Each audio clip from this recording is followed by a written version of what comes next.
ఉత్తముడు ఒకడే, నజరేయుడు యేసు. ప్రకటించుపోను ప్రకటించుపోను ప్రకటించుపోను ప్రకటించుపోను ప్రకటించుపోను. ఏం జరిగిద్దో ఏం జరగదో నేను చూస్తాపు.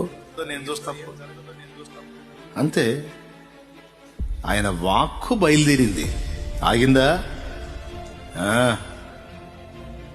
2000 సంవత్సరాల క్రితం ఆయన వాక్కు అపోస్తలుల ద్వారా బయలుదేరి దావాలనమే వ్యాపించి ప్రపంచం మొత్తాన్ని జుట్టేస్తుంది. ఎంతమంది దీన్ని ఆపేయాలని ట్రై చేశారో. ఈ బైబుల్ లేకుండా చేస్తానని శపథం చేశాడు ఒకడు. ఆడే లేకుండా పోతే ఆడి ఇంటినే బైబిల్ ప్రింట్ చేయడానికి తీసుకున్నారు. దేవునికి మహిమ. తెలుసా మీకు?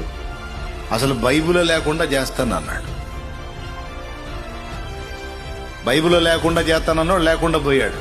ఆడి ఇంటినే తీసుకొని బైబిల్ అచ్చు యంత్రం పెట్టి అందులో ప్రింట్ వేశారు. అందుకే ఎవరన్నా ప్రగల్భాలు బలిగితే మౌనంగా చూస్తూ ఉంటా. నీకు మూడిందిరా రే అనుకుంటా. దేవునికి స్తోత్రం, హల్లెలూయా. ఎందుకంటే ఆయన ఏదో సాఫ్ట్ అనుకుంటారు. యేసయ్యలో 2 కోణాలు ఉన్నాయి. వదకు తేబడిన గొర్రె పిల్ల అన్నది ఎంత నిజమో, యూదా గోత్రపు సింహం అన్నది కూడా అంతే నిజం.